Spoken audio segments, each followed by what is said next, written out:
UFC, in my opinion, is not a promotional company. They're a marketing company. I was in sponsorship sales, right? So our thing was not selling MMA so much as like the culture, the entertainment value of it, the three letters, right? MMA is a small pump. That's why I never like people that are in the space like that have big egos. I'm like, yo, chill. Yep. you don't know shit. Yep. Like, chill, bro. Yeah. We're pre-conditioned to think like Dude Wipes is a good sponsor. Facts, bro. Like, wait a minute, bro. Like, we're talking Nike. That was a great line, bro. Right?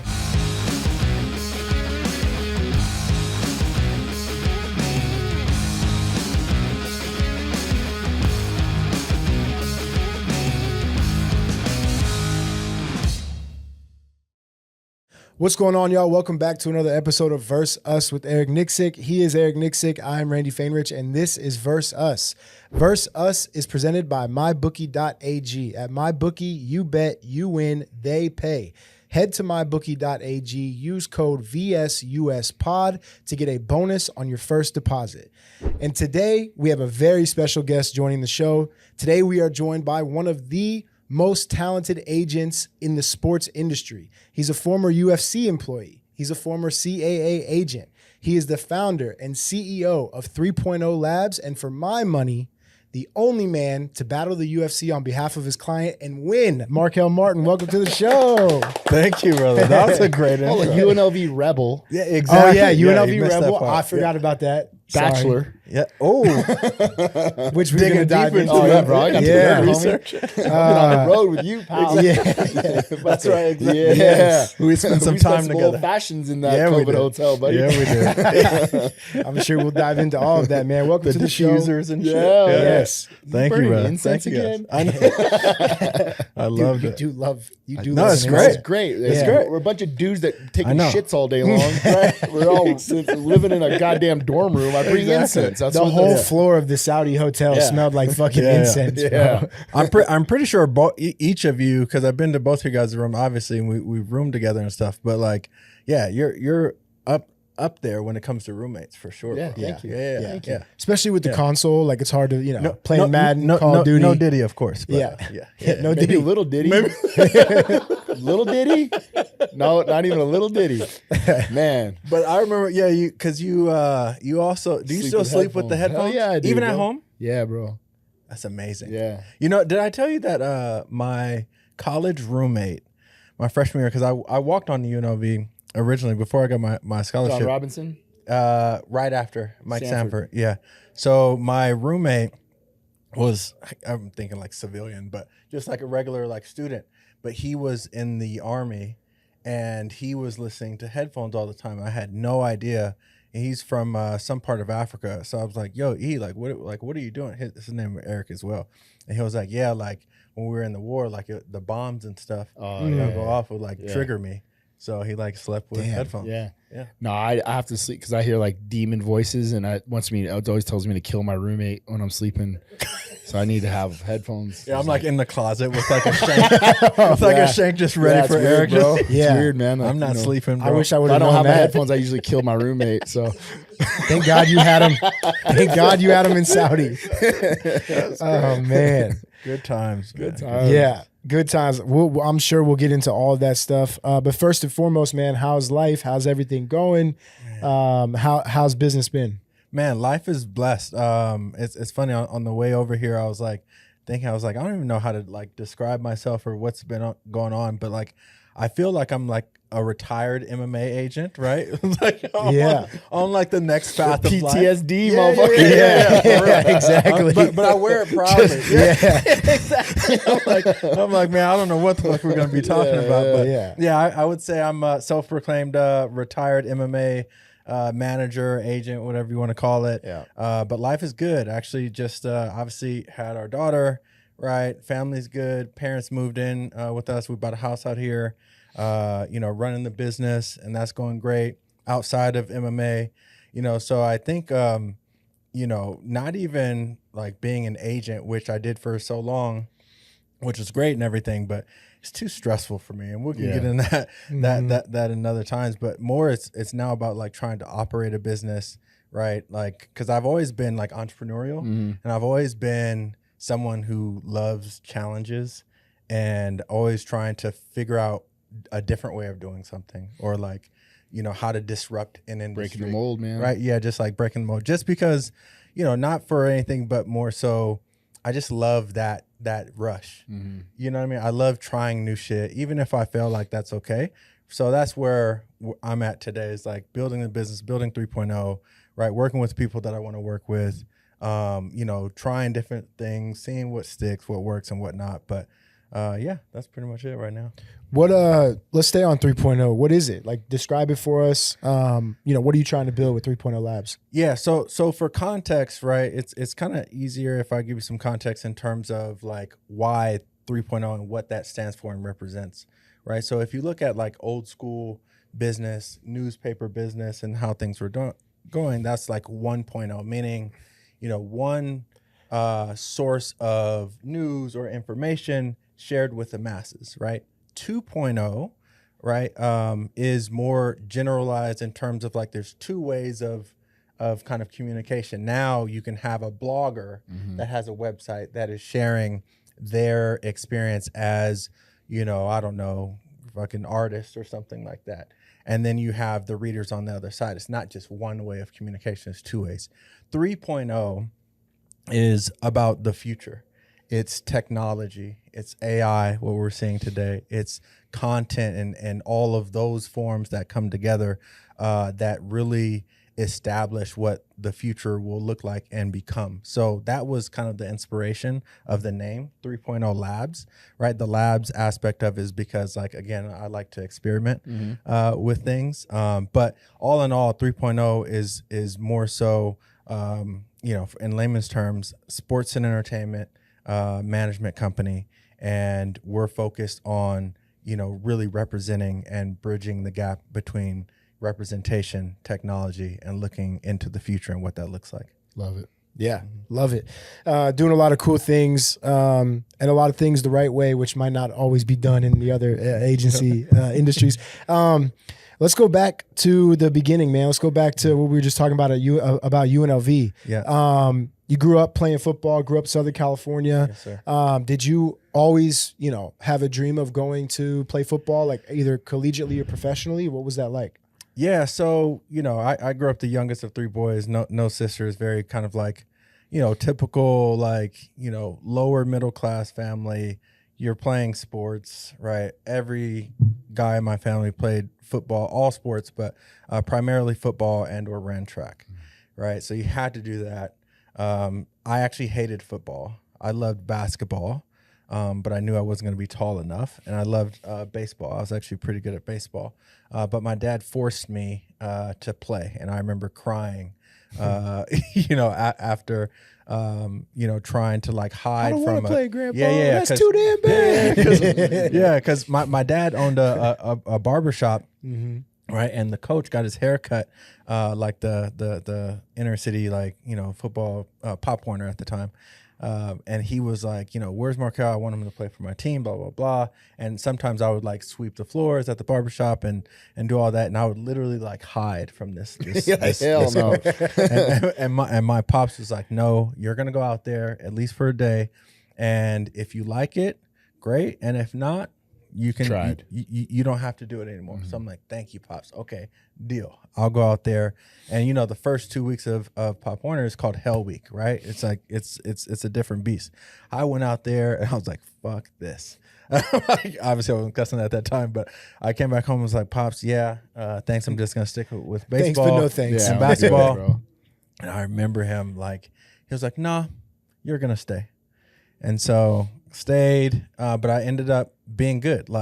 And what's interesting is like all of my the guys in my family were all speedsters. They all played running back, right? But in spite of my dad and him forcing me, I went to defense, and that was like my way of getting out my aggression, because I like loved hitting people. Yeah. But I found out that I was actually good at football and good at hitting people, so that's what ended up being. So yeah, I always wanted to. From there, I started to like love it. Quit baseball. Quit. How old were you there? Basketball. I started probably like 11 or 12. Okay. Which is kind of like late. You Well, know? I mean, yeah, because people ask me now about knocks, like Yeah. how old when you put the helmet and shoulder pads on. I started Yeah. when I was 8, and I was Yeah. like, I think that's too young. Yeah. Now. Now, but back then, 8 was when you start. 7 Yeah. or 8 years Mighty That's old. when Might. I started. Was Mighty 8. Might. Yeah, I only that's- played like 1 year. I was like, fuck. I was like, Yeah. I was like, fuck this. Yeah. I ain't doing this shit. Yeah. bro. So I was able to like duck and dodge for 3-4 Yeah. years until, you know, I got in there. And then, you know, after, you know, so many times of hitting drills and stuff like that, that's when it's like, if you're a kid, like it was still kind of crazy, you know, as much head trauma that we know about today. But I stuck with football, ended up being good at it. High school, did football and track, you know, ended up getting slightly recruited heavily because I remember there was a thing called Nike Speed Camp. Mm-hmm. Yeah. That And was I- like the first one. Yes. Yeah. Yes. Nike Speed Camp.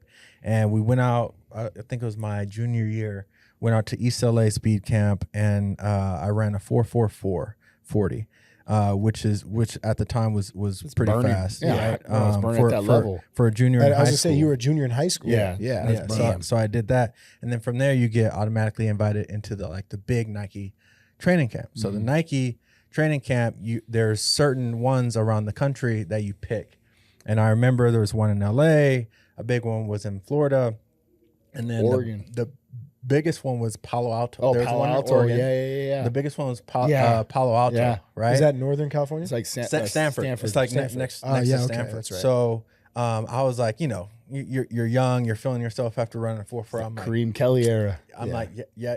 My brother ran track against him. So I was like, you know what? Put me in Palo Alto one. Let me go against the big boys. It's like Deshaun Jackson, Ray Maluga, Mm-hmm. you know, wow. Ken Dorsey, like these, like DeMarco Murray was Oh, there. Ryan Reynolds. Ryan Reynolds. Okay, so quick Was story he the on Ryan linebacker from Oklahoma? bro. Gorman to Oklahoma. Yeah. You know Bench how press the swole house. Eric is. Yeah. I swear, Ryan Reynolds was like Eric's Yeah. size, bro. Yeah. And as a Yeah. junior. No, I remember. So funny story, when Hurricane Katrina hit, I came out here and I went to school for a semester at Palo Verde. Palo Verde, yeah. And that was, if I remember correctly, that was DeMarco Murray and Reynolds' senior year because they were teammates, right? Correct. On Yep. Gorman. And I remember watching these two dudes, and you know where I'm from, like we northern, like middle, like the Delta and northern Mississippi, a lot of athletes in Sure. the coastline. Not so a lot of athletes, but like maybe the next level, but not like pros. Yeah. I watched those two motherfuckers on offense and defense, and I was like, oh my God. Like that Reynolds kid, I was like, that's a grown man. He's got to be 100%. 30. What was it, 185 at the time on the He did it bench? 48 times. Yeah, 48. I remember it was in. He did 185 48 times yeah. as a That senior was in high school. that was the test. I think I did like 18 or something. Like a normal kid. Yeah, normal kid, right? Pretty Yeah. solid for like a young 170 pounds or whatever. But yeah, 48 times, which was like a record at the time. Then there is a guy by the name of Michael Ray Garvin from Florida State. Ran a 4.29. 4.2. Yeah. So Ran a so I 4.2. was around that same class, and it was wet, bro. It was raining that morning. So running in like wet grass makes you slower, and he still ran a 4.28. It was in, and this is high school. Yeah.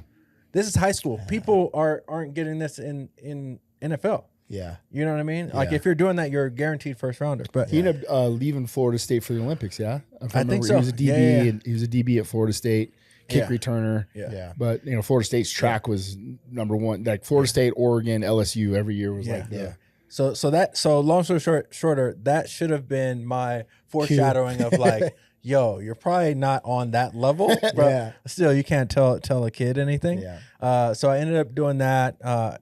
Got hurt like my senior year, so like any kind of little scholarship offers like went away, and so I was like down in the dumps because I was like supposed to be the guy, right? One of the best on the team, like supposed to, you know. I'm thinking at this time like I'm gonna take care of my family, like by Yeah. going to college on Yeah. scholarship. And long story short, UNLV came by the school and was like, yeah, we ran out of scholarships, but we have like a preferred walk-on Walk-on, spot. So they like let me do that, and then I ended up getting a scholarship, and then fast forward through that. I've always been like an injury accident prone. Obviously, I think you guys know that. And I had four surgeries like back in 4 years. fuck. And so I was like, yeah, I'm not meant to do this. And it was all leg injuries, wasn't it? No, so first was 3 shoulder surgeries because Uh-huh. again I was a hitter, so I love to like lead with that. Yep. Head and shoulders. So 2 on my left labral tears and rotator cuff, and then bicep tendon tears, and then 1 on my right, and then my junior year I tore my ACL, just completely blew it out playing against BYU. And then that took me all the way into my senior. Like I was able to play again like halfway through my senior year. Yeah. And then that was it. So I should have got like a medical, but even at that time, like medicals weren't like passed out Given. Yeah. like that. You know Yeah. what I mean? Now it's like a 8th year senior, Yeah. like Right. playing. and Motherfuckers got shit. kids in high school. Yeah. Right. So Playing yeah. their So I senior ended year. up, doing like pro day. So I had a good pro day, tested well. Had some colleges, had an agent and all that good stuff. And then they were like, hey, you need more tape. So they sent me to UFL had just started. Mm-hmm. They sent me to San Diego to test. I ran a 4.38. That was my Shit. fastest. I ran a Burning. 4.38 there. So like you got a spot at the team. Dennis Green was the head coach. Old Danny. shit. Yeah, but I was They are who getting- we thought they were. yeah, Yeah. but at the time, and this is where like I feel like God plays a role in everything, is I was in grad school because I had graduated early with my scholarship and I got into grad school, and so I was like, you know what, I want to go try out for the Vegas team. I Mhm. think it was like Tom Yeah. Coughlin. Yep. was I there. remember that. You know who was at that tryout? Club dude, homie that runs the club. I know his name. Kea. No. No. Shout out Pierre. No, black dude. Jay Sean. Jay Sean. Yeah. Jay Sean was Jay- there. yeah, Jay Sean. Yeah. So did Yeah, that. Jay Sean was at Bonanza. Yeah. So Mhm. so he was actually there, and I kind of knew him. I ran a 4.4. My first 40, you get 2. My second 40, I completely tear my hamstring. Fuck. And I was like, done. I'm done. Out. I'm like, Yeah. I'm out. I'm just gonna finish school. So that's what I decided to do. Right. I'm working at Nordstrom as a personal stylist. Right. And this comes full circle. My client at Nordstrom was an EVP for the UFC. And I just graduated with my master's in sports management.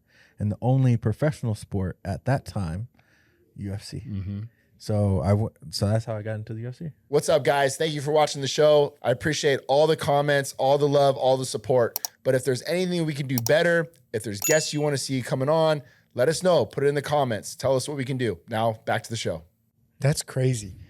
That's crazy. And it was Mossholder, right? Moss Yeah. Moss man. That's insane, man. Yeah. What were those days at UFC like? Obviously, this was pre Endeavor WME era, right? Zuffa. No, it was Zuffa era. Yeah, Zuffa era. Yeah, Zuffa, sorry. What was those days like? What years were you there actually?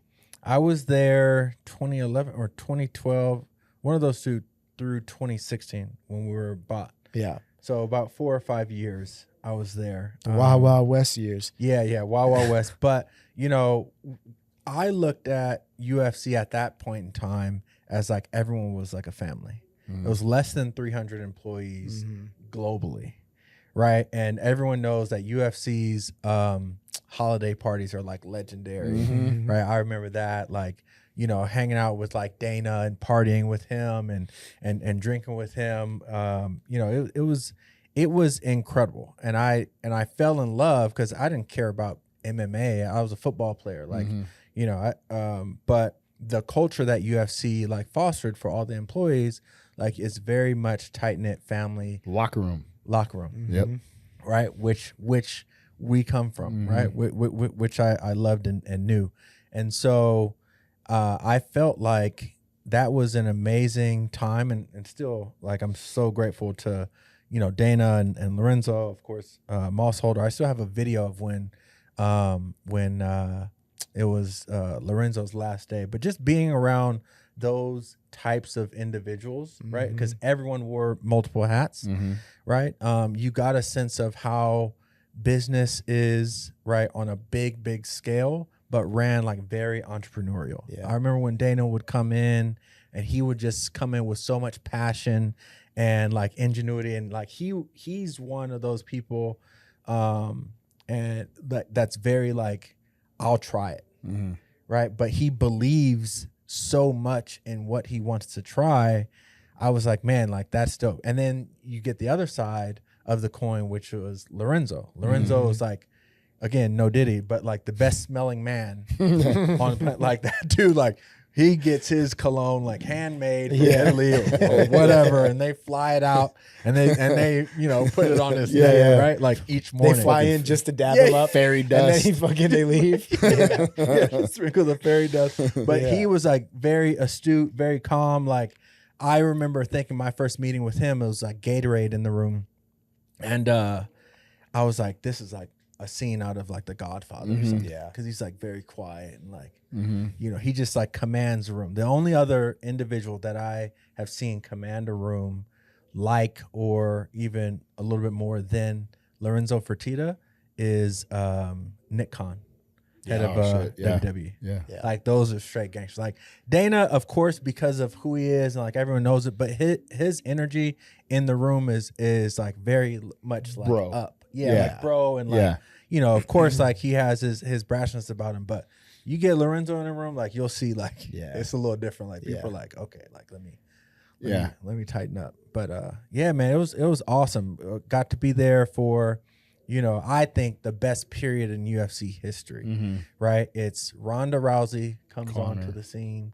It's Conor McGregor, right? Anderson had just lost to Chris Weidman, so the period that I was there was, I think, the turning point that turned UFC from like a niche kind of like grungy, like kind of sport 100%. into like mainstream. Yeah. Mainstream like that. Brought over a different female demographic that we never had. Brought over the European demographic that was kind of silent amongst the American demographic. Yep. 100%. And like they were just right in that high, and they were doing such a good job. And when I tell people, I'm like, UFC, in my opinion, is not a promotional company. They're a marketing company.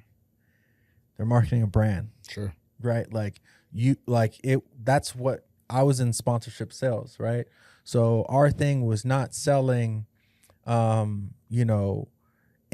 so much as like the culture, the entertainment value of it, the three letters, right? So that's why, and we can maybe get into that later, but that's why, like, from an agent's perspective, having worked at, I think I'm the only person that has worked at UFC and represented. So I've been on both sides. Lance Spotty. Oh, really? Lance from Iridium. Oh, yes. He worked My at guy UFC? Lance. Yes. Yeah, Lance. What did he do there? I think he was in He was in like digital or something like that. He I don't worked remember around like Lance. Kimball. Yeah. He was he started a little bit after me, but yeah. But for sure, I think I was at least the first. Sure. Yeah. For sure. But yeah, UFC, man, it was so much fun. And then of course in 2016, when we got bought out, that was like doomsday for a lot of us, including myself. Like a third of the company got wiped out, laid off. Watching people scream and cry. And, I actually have that on tape. Yeah, I remember well. I seen that. Yeah, video. the video that you posted. Yeah, I brought like Connect 4 and wore a UFC cape. Yeah. Because I was just like trying to have fun. I've always tried to be positive. And For context, now when they bought, did they bring over like their own people, or they just felt there wasn't a need for those departments, or was it just cuts? Yeah, I can't speak for them, but from what I understand, it was due to redundancies. So they had people that did my job already. They had a sponsorship sales team. Yeah. So they don't care, because actually I was number one in sales for my market. So it was two of us that did the US market on sponsorship. And that year I was number one, and it didn't matter. So you beat one motherfucker out? But listen, Bro, you got the gold medal on the podium. Bro, there's one other person you're going against, Marquel. Sorry, I should have prefaced it by saying, I love you. By saying we brought in the most money for the company, for the globe. Yeah. Right? Hey, it was like that jiu-jitsu tournament where you see the dude on the podium with his gold medal. They know a Or motherfucker. it's like the 45-year-old, like, dude. Yeah, that's for sure me. I was number one out of One. But I finished second out of how many? 2. Oh shit! Whoa. exactly. Wow, Context. we Perspective. Fucking A. Yo, bro. But no, hey, that one, I generated millions for tens of millions for the company, man. So, you know, that was a dark day. I hate that, man. That's still the worst day of. You were there too, huh? Yeah. That's the worst day that I've ever been a part of for like a company for sure. October 18th. Yeah, it was October. It was right before. No, it was right after Bisbing Dan Henderson 2. Yep. Because we had got back from Manchester, and the next day is when all that shit, or the next weekend was when all that shit happened. They handled that so poorly. Oh, bro. so bad, dude. So bad. For a big company, WME, right? To like well, that you know what's funny is you said earlier. Bush League. They were a big company that had like the entrepreneurial kind of, but it ended up working against them during those years, in my opinion, because they were growing at such a rapid pace, but we were still running it like a mom and pop shop. Yeah. Right. And you can't do that for so long. You can only do that in the beginning. But that day was horrible, man. And there were redundancies for some like sponsorship and things like that, but like, you know, at least for me, social got wiped out, right? Everyone on social got wiped out. Shout out Shanda. Shout out Shanda. Shanda got let go. A couple people left. And then they shipped Gavin to Asia to open up UFC Asia. That's right. But then like a lot of digital got let go. A lot of like what was it, like fan experience, whatever department they had, they got let go. Like Canada, so like Canada got Canada got wiped out. Canada got wiped out. But that day was terrible. And I will say when I did the day I did go to work, like I was pretty secure that I wasn't, or pretty sure I wasn't gonna get let go because I was low man on the totem pole making like no money. Right. And it's not like sponsorship where you get like a percentage or a revenue or whatever. I was making like less than, I think I might have been making 40 grand a year. 38 grand. I was like, I'm good. Like, they're for sure. My salary don't cost fucking nothing. But Shanda was like, like I'm for sure getting let go. Like blah blah blah blah blah. But that day sucked. Sucked. It was shitty, man. And I think it was like a list too. Like they were just like crossing. And all I remember is like the phone like ringing. That off was the biggest hook, thing. When you got a phone call, bro, it was a wrap. And they did it in a fucking conference room that was a glass door conference. So everyone can see what's happening. There's no privacy at all. So it's like Angie, who was the former HR head of HR, and then someone from Endeavor. And then whoever got laid off. They're like, please stop recording, please. Yeah. I was recording everything. So anyways, brutal. But from there, you go to CAA. But if I remember correctly, you had kind of a decision to make. Yeah. You were going to go to either Kroenke Sports or CAA. So even that's when like, even getting laid off, I walked out with my head held high and like smiling just because I was like, I'm young. I have so much experience here at this place. Like, I'll find a job. Builder. Like, thankfully, didn't have a family yet. Like, you know, I'm good, you know? And so just started talking to different places, and Kroenke Sports and Entertainment. And for those who are listening, like they own the Colorado Avalanche. They own the Denver Nuggets. They own the Rams. And a bunch of other stuff. So I was actually negotiating my contract with them, and then randomly, so I got to back up a little bit. So October 18th, we get laid off at UFC. Prior to that, I had just learned that I had heart disease from my dentist. Yes. Right. So I was getting like tested the whole time. So the first question that I went into HR with was like, yo, what about my medical insurance? Right. And they were like, yeah, you get like Cobra and it'll go to the end of the year. So I'm like, yo, I got to have heart surgery like ASAP before my insurance lapses. And so my first call before anyone was to my doctor. My cardiologist was like, yo, I just got laid off at UFC. Like, I need you to move some mountains for me. And so 7 days later, I have heart surgery. Wow. Right. So that was 18th, 25th, I have heart surgery. And then, so in that time, and you guys know me, like I'm very spiritual and stuff like that. I was super depressed because imagine losing the job that you loved. Right. Right. Then having heart surgery. And I was 29 years old, right? Getting cracked open. Yeah, getting cracked open. Like you're told to not lift weights. Right. You can't work out because I was, doing jujitsu and Muay Thai and all that stuff. Like you can never do that. No contact stuff. And so I was like depressed, and I'm a pretty positive person. And I remember at that point in time, I had to seek my Bible, and I was seeking YouTube videos, and I was reading like crazy, all of this like self-help stuff and like frequencies and meditation. And I was going around walking, post-surgery, because I had to like move out of my place, move in with Carrie, right? And I was like literally visualizing like opportunities coming my way, right? And I was talking to Cronky, and I get back home because I'm like, man, I don't want to like move to Denver. I just had this, like it's cold and all this other stuff. I came back home, and I was just like chilling, watching some TV in my underwear, and I get a random phone call from CAA, which is arguably the biggest sports and entertainment agency in the world. And how it happened was they were like, hey, I'm Nez Balelo, right? And we heard about you from someone at UFC, and it ended up being the head person at UFC for Canada, PR. God, my mind is slipping me. Carolyn? Yes.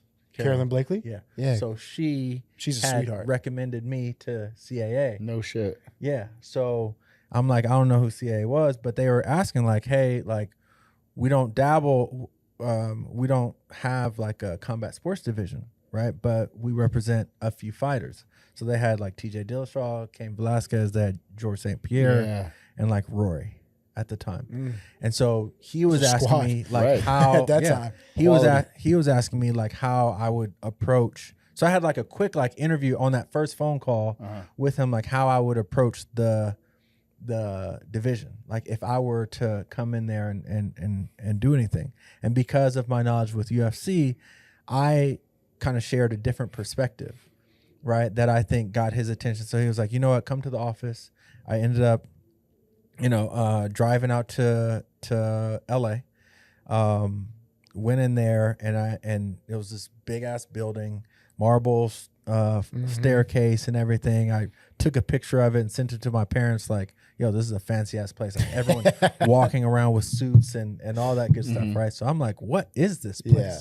Right? Like Men in Black type Yeah, shit. exactly. So then I have my interview, and I feel like I crushed it because I'm a pretty good interviewer. And so I drive back to Vegas that same day, and then they ended up offering me the job. And I took that because I'm from Southern California, so I'll be closer to home. I just had my heart surgery. And I was like, you know what? At the very least, I'll get exposure into other things, because I didn't even know what CA did. I swear to you. After my interview, one of my best friends was like, yo, do you know who they do? Like, I just Googled them. And then I Googled them and learned that, CA, like basically they, Monsters. Between them, WME and UTA, they run Hollywood. Right. Yeah. So I'm like, oh, okay, like I'll figure this out somehow. Yeah. So that's how I ended up at CAA and running the combat sports division. And essentially that they developed this combat sports division. That was their first kind of, they had nothing like it before. Yeah. They seeked you out to come in because of the experience you had with UFC. Yeah. Head this up. Yes. Because so Nez Balelo, the guy who gave me the phone call, he's one of the most powerful agents in all of baseball. Sure. He's Shohei Ohtani's agent, right? Like he's a G.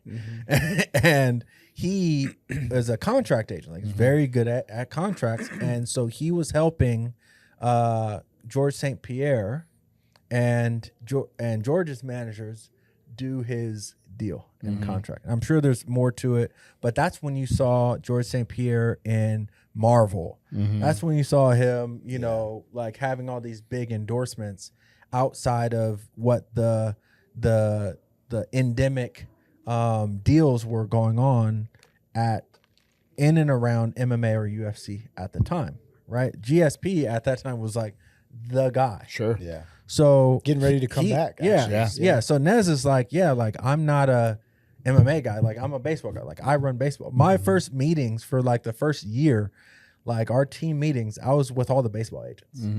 You know what I mean? It was just like all the baseball agents and me, right? And then they're like, okay, now we'll give you an assistant. Okay, now you got your office. You set it up how you want strategically. And so immediately I'm like, all right, here's how I want to approach it because I know UFC, right? I'm like, UFC approaches things in like markets. At the time that I was there, Brazil was the hot market. It was tough Brazil, all that stuff. And we did a lot of research in my department. And so the research was showing that there's a lot of business going on in Russia, right? They're like, you know, streaming the fights and all that good stuff. Mexico was a hot market, India. So I set up my thought process at CAA. It was like, I'm going to recruit based on market, because if I can get a fighter from each market, then they're going to have to feature that fighter in that market. Therefore, they'll be more likely to promote that fighter because they need it. Smart. Right? So I went and got on my board that I wrote down, I was like, I want to get Yair. I want to get Arjun. We had Canada with Roy and GSP. Tom Duquesnoy, France, Kevin Lee, just because, you know, black, American, good-looking dude, young, right? Khalil Rountree, like, so that's how I was, like, setting up, like, everything in terms of, like, how I approached it. So, you obviously, one of the markets you didn't mention was Africa. Oh, yeah, Africa. And then, I was going to say, but you end up getting, so you end up getting all those guys, right? But you also end up landing, you know, your biggest client, in Francis Ngannou. That was interesting, Yeah, and so I want to touch on how that came about, because if you don't land Francis, then maybe Francis doesn't end up with Eric, then maybe we don't end up working together. Like, there's so many dominoes that fall from that. So I want to, you know, touch on that. How'd you end up getting Francis? Yeah, no, so I remember, and this is when we worked at UFC, right? I forget who he fought. I don't know if his debut was in Orlando against the Brazilian guy. Yeah, but this is like when he had braids. Yeah, that was his. I remember us being in the sponsorship room, and we would like turn on the fights on the big screen, and we were like, this dude is like massive, and he had slept someone, right? And so we kind of just started like buzzing and thinking about, you know, internally at UFC, you know, who UFC is going to push ahead of time. You know who sponsorship is going to push, right? If we're talking to brands, we're pushing certain fighters because of X, Y, and Z, right? Whether that came down from Dana on some cases, or whether that came down from analytics, Reed, right? Or analytics, right? That's how we set up. So my mind, when I'm fast forward at CAA, was like, I remember us talking about this dude. And if I'm thinking of Africa, this guy is someone that I would love to represent. So I had to reach out to someone at UFC. I won't name names because they're still there. And they gave me his contact. And he was living in Paris at the time.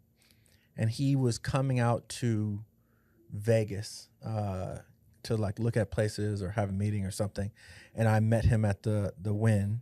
And I remember like, I was like, man, I had prepped for this meeting so much. Like I made a presentation, a deck, and I had already talked to our movie department because I did my research on him. I'm like, man, I think he could be in movies. I think he can be the Rock of Africa. And I was going around, and if you're at CAA, bro, like they don't care. Like, yeah, they probably hear this shit 100 times a week. But, you know what I mean? Also, like, I need people to understand who are listening to this, right? Because you obviously have a lot of fight fans. Like, MMA is a small pond.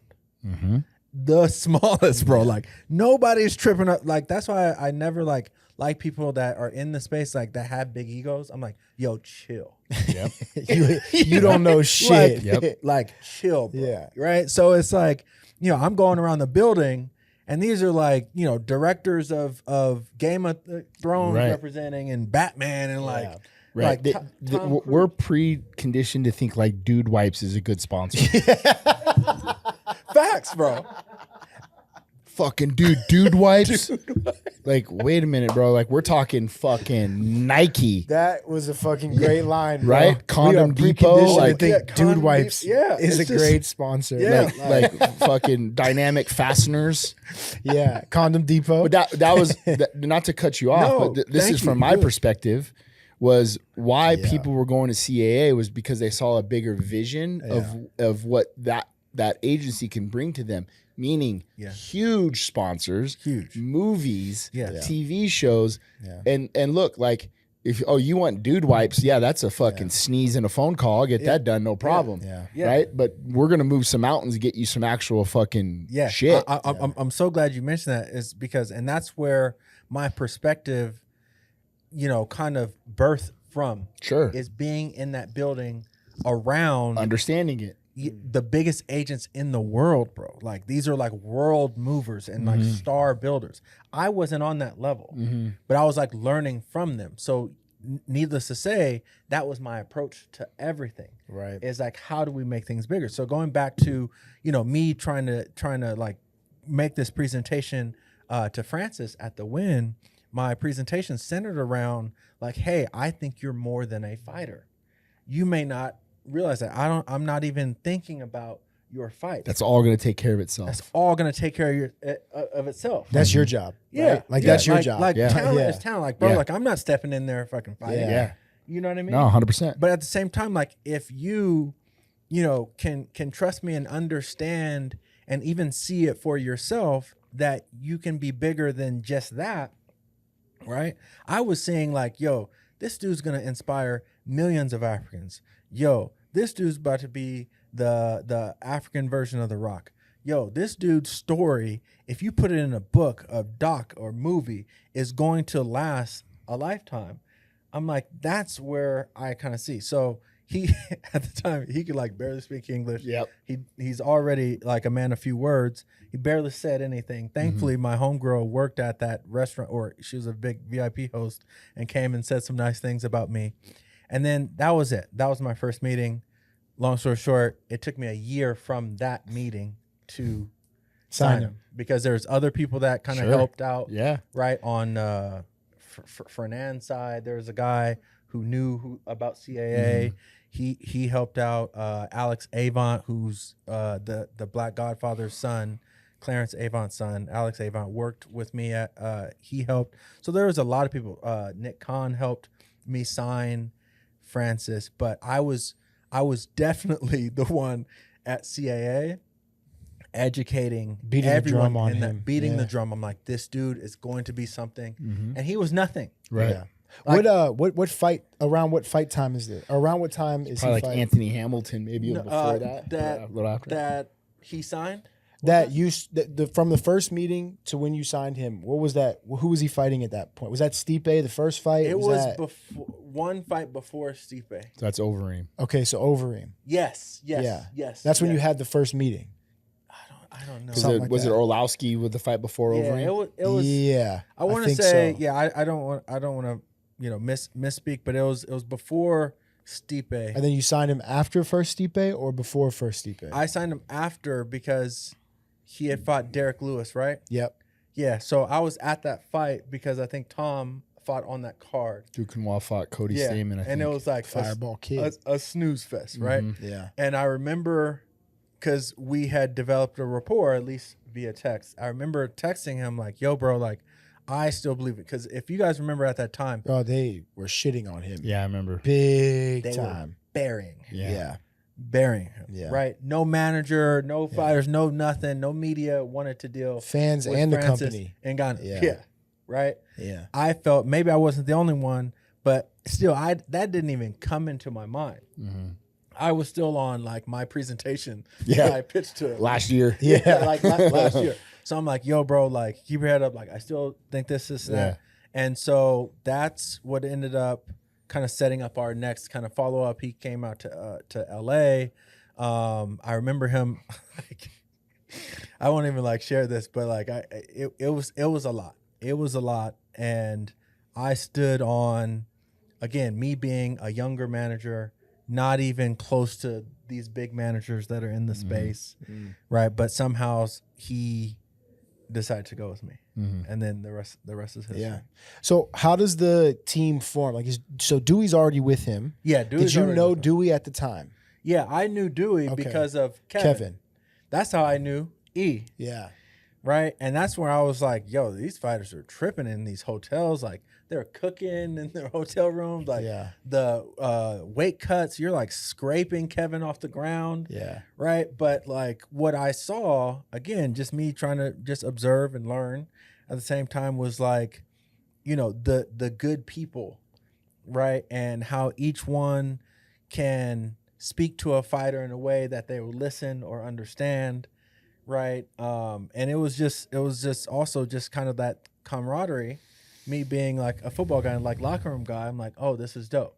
So like right away, like E and I like hit it off. Yeah. Like I felt right away, like from Dewey, like if you don't like Dewey, you're an asshole. Yeah, you're just an asshole. Right. Like, yeah. and so that's kind of how, so I think where you're going is how did the team Francis, Yeah. right, is, I remember Beijing, we went out to Beijing when we fought Curtis Blades, right? And are you in the corner at this time? No. Okay. It was Fernan, right? And I was super cool with them and those guys, and of course Francis won. Like again, his back was against the wall on that one because they would have cut him in a heartbeat if he lost that they fight. wanted him to lose. Yeah. They fed him to the. The wrestler. Yeah, exactly. If you look at strength of schedule, right? You talk about in especially other sports, then. Yeah. Oh my God. Yeah. That's when. So he started training full time at Extreme after the Derek Lewis fight, the Curtis Blades 2 fight. He was every day he was at the gym, camp wise. Yeah. Yeah. He trained with us. Damn. Yeah. So and then after that fight, I remember being in his hotel room. And he had overcame so much, like mentally, right? He had like a therapist that helped him, and then he still didn't feel good about, you know, his team and his setup. And I remember telling him like, we need to talk to Eric. And I remember calling you or you had asked me about the Cain Velasquez fight. Yes. And you're like, hey, what do you think about working with Francis? And I said, I'm in, but I don't think that we have a connection yet. And I felt like, knowing as Francis that we all know now, that was going to be a very important part of our journey, was him trusting me and me trusting him. Yeah. So you and I had spoke about it, that we just felt it was a little too soon. Yep. And I was like, I like him, and I think we need to grow a little bit more together, and I don't want to step on anybody's toes, but I'm definitely interested. He fought Cain, beat Cain, and then you guys had me in the corner for Junior Dos Santos. Right. That's right. That was your first fight with him? First fight with him. Okay. But he was that's when we reconnected after however many years from the internship I did with Eric. Yeah. So that was the first time we reconnected. Do you remember our meeting? In Minneapolis? No, at Starbucks. Oh, yeah. Right across from the UFC headquarters. Yeah. Straight up. Yep, I do. Yeah, that was interesting. Because Francis and I went to dinner before that. Yep. He had I got fired in December, and I think he called me like at the end of December or like January and was texting me, because we always had a really good relationship when I was at UFC. And I was always team fighter. Like, I think all the athletes that I've worked with would tell you that. Like, I was always team fighter over team UFC. Yeah. So I had a good relationship with a lot of them. But yeah, I do remember that Starbucks meeting. And so for context, for a lot of the listeners, Francis is never going to jump in a relationship and just all of a sudden, like, you're just going to be your best friend, or you're going to be his head coach, or you're going to be his manager, you're going to be it's literally a year feeling out process, right? I mean, it really is. Like, and I think maybe just because he's always had his guard up or his personality, but it's like trying to apply for a government job. It's no shit, right? Like the background check. Yeah. But do you remember after he beat Junior, we're in the green room and we're eating pizza, and out of nowhere he just looks at me and he's like, I trust you. Yeah. And he goes, I want you a part of the team. Like, you have a good heart. Yeah. And I'm like, eating pizza like I just got vetted into the fucking mafia kind of thing. I'm like, oh, okay, like cool. Like I'm not getting murked out now. Like we're good. Like I'm in. Yeah. And he goes, you have a good heart. Like, I know your intentions are pure and you're this and you're this. So this is after he knocked out JDS. He had his suit on and we're about to go do press. And I was like, oh, thank you, man. Like, I appreciate that. And then that was really the kind of the start of knowing that, okay, we're gonna be working together from here on out. That's what kind of birthed the home team, bro. It was the home exactly. team. You, me, Dewey. and Dewey. Yep. Got the shit kicked out of me in Minnesota. Yeah. Yeah. All right, you're in. Oh, really? Thanks, dude. It broke my fucking neck. Bro, I didn't know that story about Kane though. Like, I don't think a lot of coaches would do that, where you turn down an opportunity to work with the guy that a rocket's on his back. Yeah. We just, I mean, like, him and I are very close, and my relationship with Kevin, and I think just like what he's saying behind the scenes, like of what we're trying to build and grow, a lot of it does have to do with sweat equity. Yeah. And I just know Francis's personality at the time.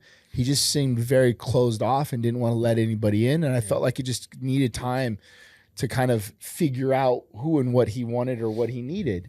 I didn't know what he wanted and what he needed. He was training at the gym, but he didn't really speak to many of us. He came in and did his work and he went home. Yeah. But I also knew there was some conflict that was going on with the old staff. Yeah. And a lot of things that were leaving him uncertain.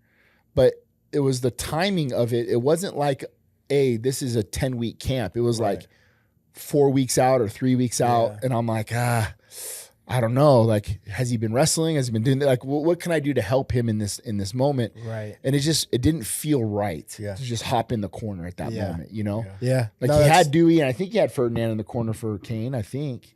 Yeah, he did. You know what I'm saying? So it's like, what am I gonna do? Right. Just hold the bucket, whatever. Like, there's no point.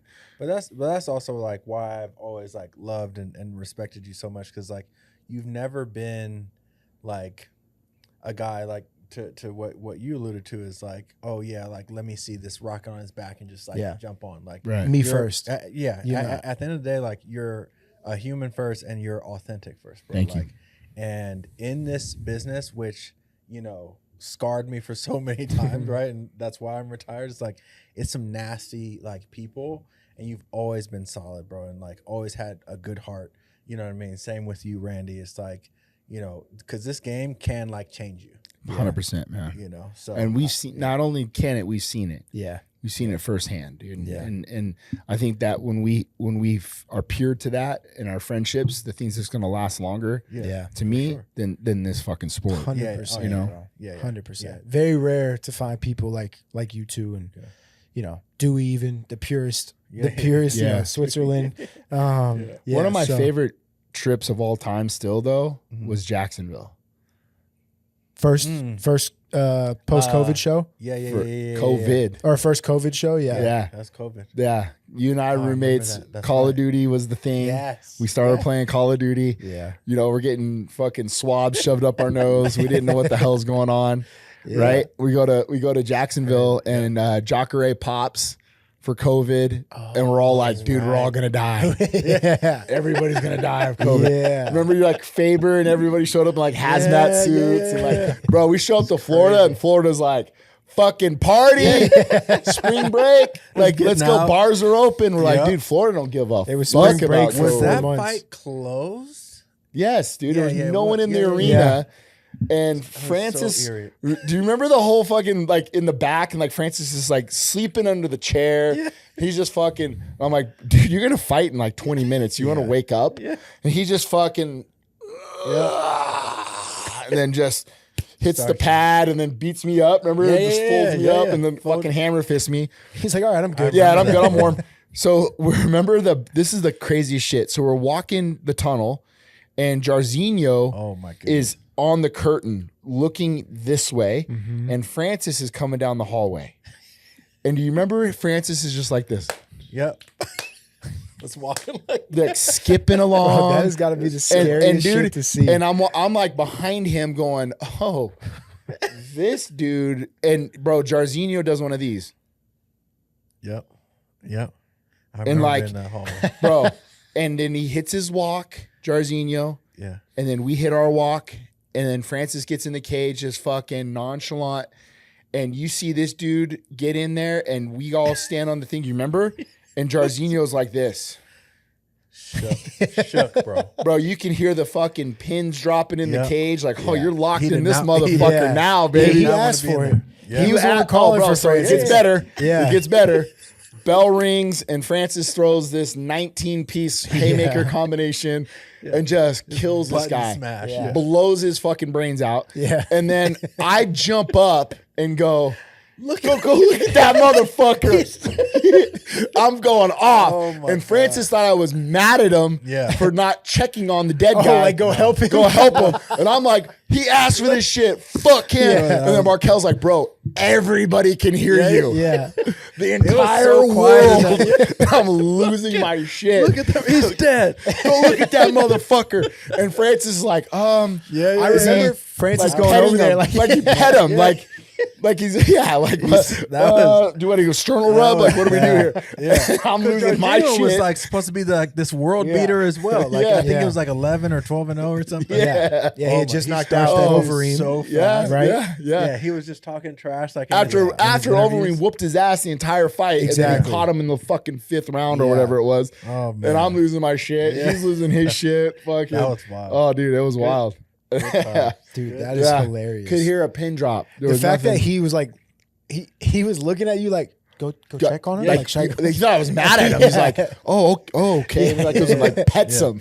Yeah. He's like, I don't know. What good do I job, do? The good guy's job. just fucking dead against the corner post. I'm like, Leg facing the other way. yeah, like you know, the memes that went on after that. You remember all the shit that fucking dude. the internet wins every time, bro. Look at that. Every time. Go look at that that's motherfucker. great. You did the same thing with Gon too. I remember that. Like, you look at him. He doesn't want to fucking be here. Oh, that was in between the rounds. Yeah, in between the rounds, I actually yeah. sent that to Missoula today. I was Did talking you? to Missoula today. Oh, I wanted to ask you that. Sorry, we'll get back to the story in a second. But anything that you have talked to him about being down 2-0? Because I feel like there are parallels. Just today. Yeah, because I feel like there's parallels with. I sent him a video last night on my way home from work. Yeah. And I said, hey, I just want to let you know we were down 2-0 with a blown out knee going into round 3 versus Cyril Gahn. Bro, I was literally And thinking about this and the there other wasn't day. one fucking ounce of panic or concern on any of us.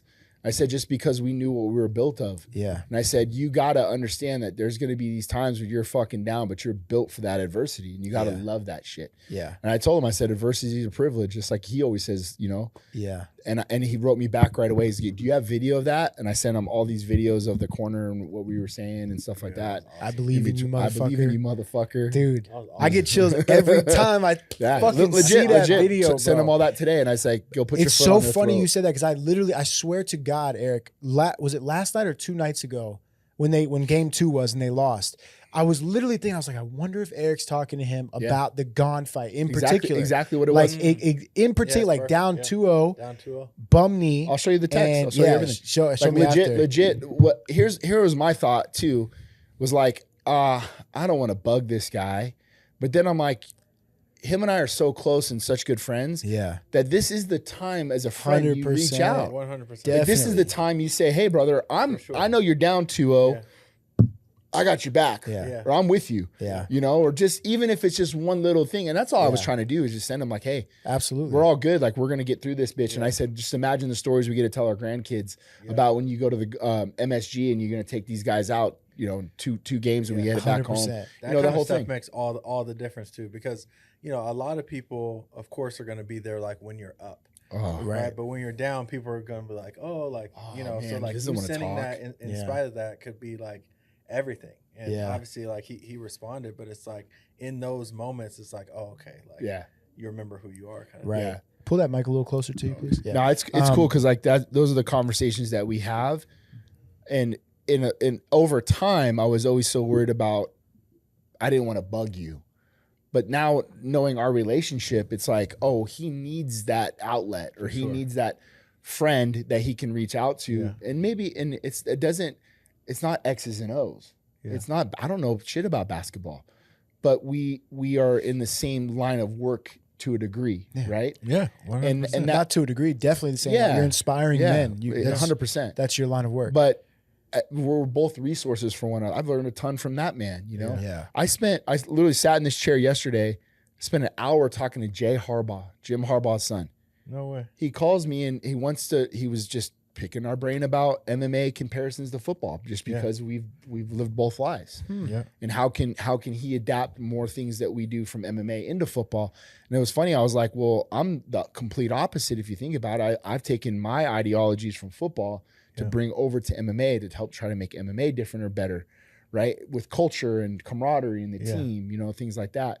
But it was always great when you have these coaches who are willing to step outside their comfort zone, or not even the demographic that they might be in, but they're just looking for one maybe little nugget or little detail that can help innovate or change their mindset or the way that they think. Yeah. You know, and I get inspired by speaking to people like that. It's like, man, I got to be better at that myself, you know? Yeah. You see that with the greats, right? Michael always had to find like the little thing, right? Or I saw the story the other day of Ty Lue putting the money in the Golden State Warriors visitor locker room and was like, we're coming back here to get this money, you know? And like just little things where, you know, you just need that little spark and it changes an entire 100%, you know, season or fight or whatever. Agreed.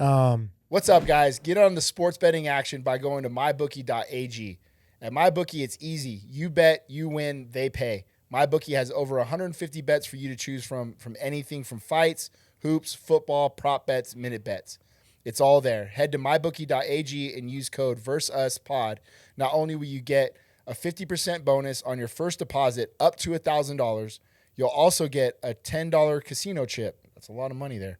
I've seen large parlays cash for less. Every once in a while, like, you know. Again, head to mybookie.ag and use the code VERSUSPOD. You bet, you win, they pay. Now let's get back to the show. But yeah, I wanted to ask you about that. I'm glad you brought that up. That's so dope. But yeah, going back to that, because actually I was thinking about that on the way here, is like, yeah, you have a non kind of traditional path, right, to MMA. And how do you feel like the culture is different currently, like being a fighter versus, you know, coming from like a team kind of sport, and how are you looking at that culture? Because I remember, and I'm kind of jumping around, but my first time doing jiu-jitsu with Fredson Paijao, right? Savage. Yeah, savage, right? Underground at the UFC old offices. And I remember, you know, thinking like, I'm big, I'm strong, I'm fast, like, all right, cool, like I got this. He busted your ass. Not only him, of course, but Fredson, but like this like 140 pounder just like demolished me. And that's what got me like into it, because I was like, oh, like it's not about just like strength. I started to like love and appreciate it. But I think where I'm trying to go is like, I remember telling my brother, I'm like, yo, I just got my ass kicked, but I love it. I'm like, but it's interesting. This sport is different. Like the way that they think, you know, it's not like a team sport. I'm like, the only athlete I see currently is John Jones.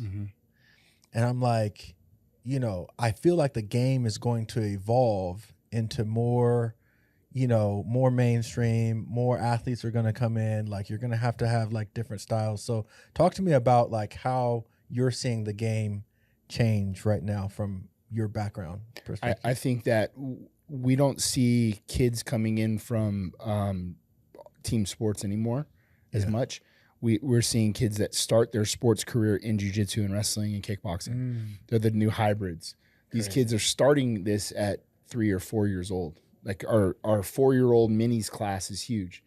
And my point to that is that, you know, when I was running the kids program 10, 11 years ago, every kid was also multi-sport, playing football, playing soccer, doing this and doing that. But now you look at the Raul Rosas of the world, right? 20 years old. He's been in the UFC for 3 years, started fighting when he was 17, started in the UFC at 17, right? And he's done this his entire life. This is all he knows. So to me, the evolutionary curve of what I've seen in the youth and the young guys is combat sports and not as much team sports as they once were. Like Mansoor, if you ask Mansoor who fucking, you know, Tom Brady was, he'd be like, oh, is that the baseball player? He barely knew the team from his own city. He doesn't know any of that. All this kid knows is wrestling and fighting, essentially. And that, to me, is the pure evolution of what MMA has now become. So when you started this sport, it was like, okay, who's the best jiu-jitsu practitioner versus the best boxer, the best wrestler? dude, now everybody can do everything and anything that from the feet to the floor once you hit the mat.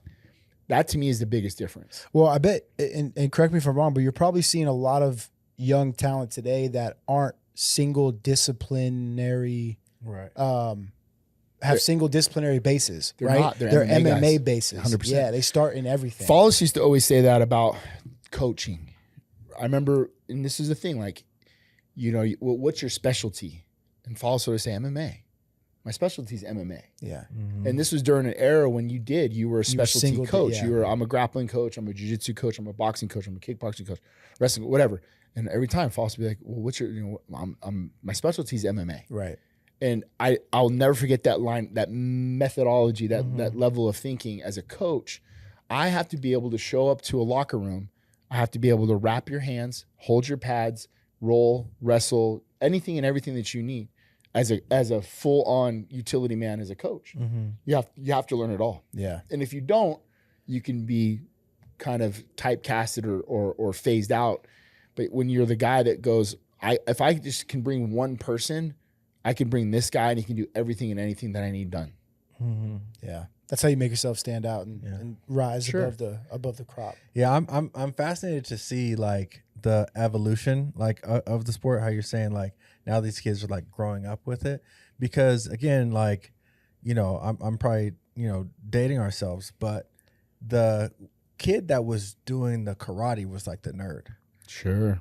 For the most part, he was like, the one getting bullied. Yeah. Like I did some taekwondo, but it's like I played all the sports. It was like a side thing. But that one lonely kid that did that was kind of like the nerd. Like the best athletes in town or your city were like the basketball players, like your stick and ball sport. So I'm always like looking to see like when you're gonna get the LeBron James of like MMA at some point when they choose to. Obviously money has to do with it, right? I think, you know, but at some point you're just going to see some like, you know, I don't know who that is right now. Maybe arguably it's John Jones in your opinion, but like I'm curious to see like when that comes into the fold. I'd love to get your thought too. I think Aaron Pico might be that guy, but he might have been just a little too early.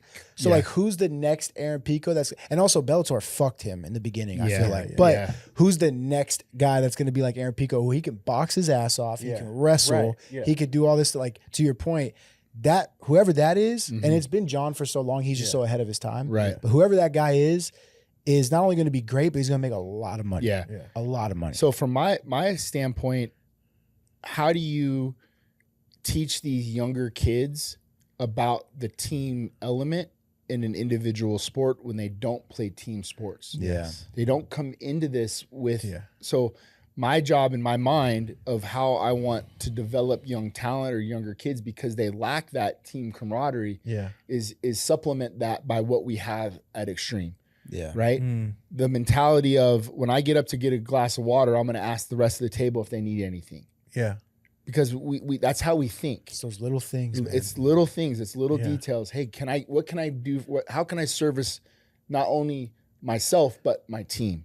That's such a good point. Yeah, because that was one of the things like in the business of it all, like that I hated, is like the selfish mentality, and you have to give the fighters grace because they may not come from that side of things, right? Like, but from my perspective, it's always about like team, and like making sure like everyone's good, right? But fighters don't always have that mentality, so you trying to bring that culture and like little stuff into your gym at Extreme, like that's interesting. And I get it; they're going in there. Yeah, they're the ones in there by themselves, and they're taking the damage, and they're fighting, and they're, you know. But you're never as good as the people you surround. You're only as good as the people you surround yourself. 100%. Yeah. Right. Like you truly are. And I've been in 18 years at Extreme Couture, and I've seen that firsthand. Yeah. That you are only as good as your teammates and the people that you're around, that you train day in and day out. And Randy, you know, iron sharpens iron. I know it's cliche, but that's exactly what he means by that. Yeah. So when my fight's done and I can make it back into the gym a week, or I'm healthy,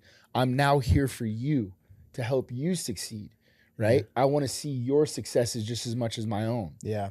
It's important I feel like, for you guys to keep preaching that at the gym, because to your point, the sport by nature is selfish. Yeah. But then the business on top of it makes breeds it so much more selfish and breeds that selfishness. Yeah. So it's good to constantly preach about that stuff, because it is true. Like a rising tide lifts all ships, right? You're only as good as guys around you. I want to ask you, while we're on this subject, what do you make?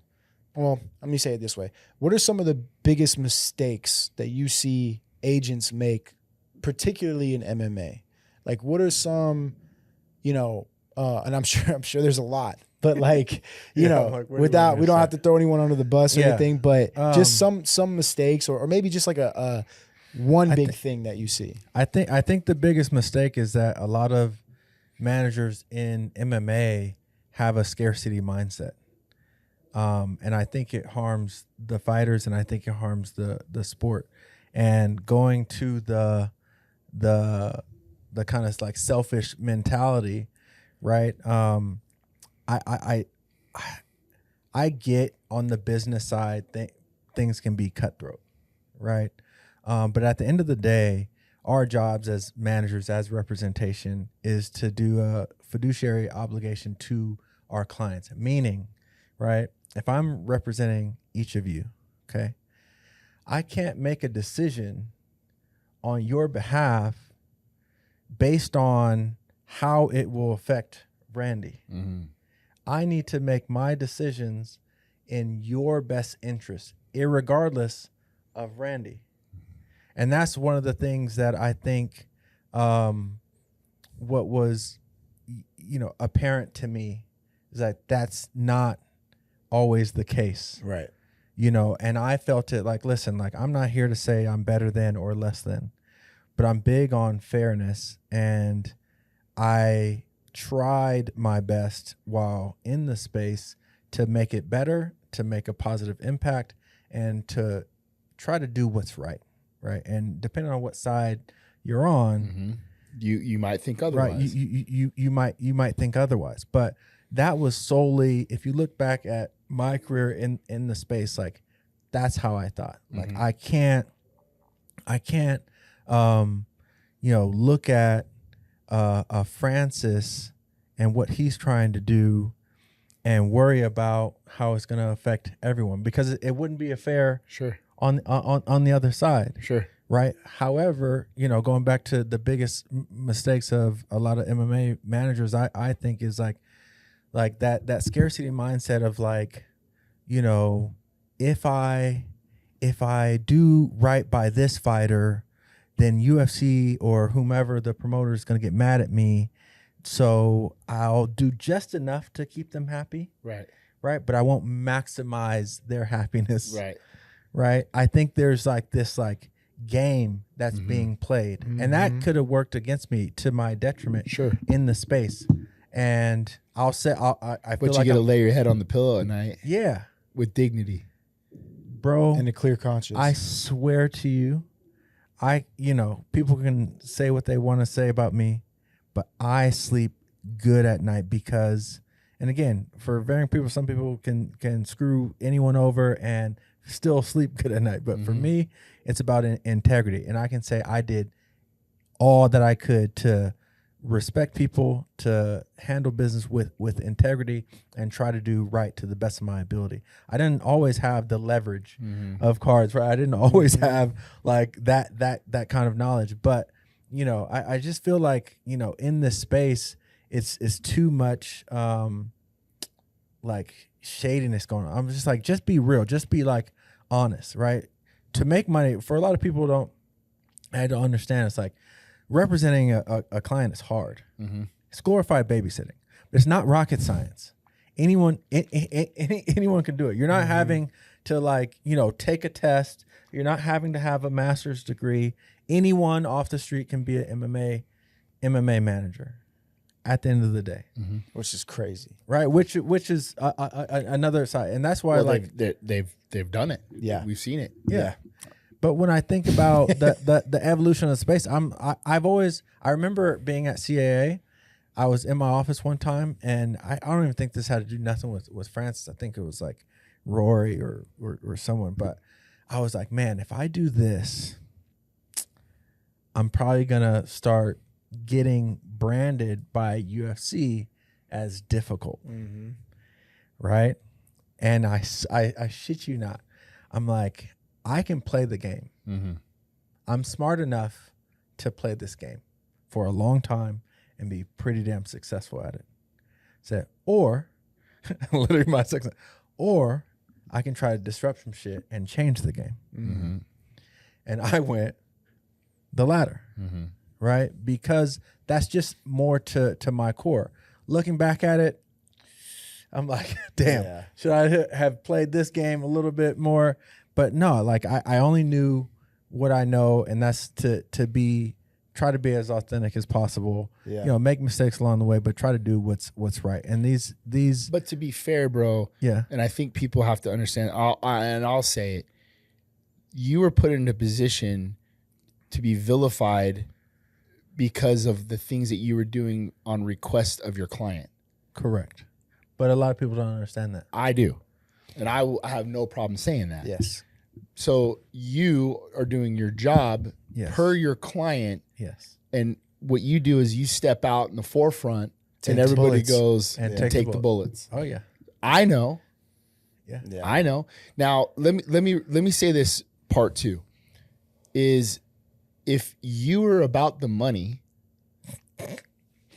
we would have signed how many deals with the UFC? Bro.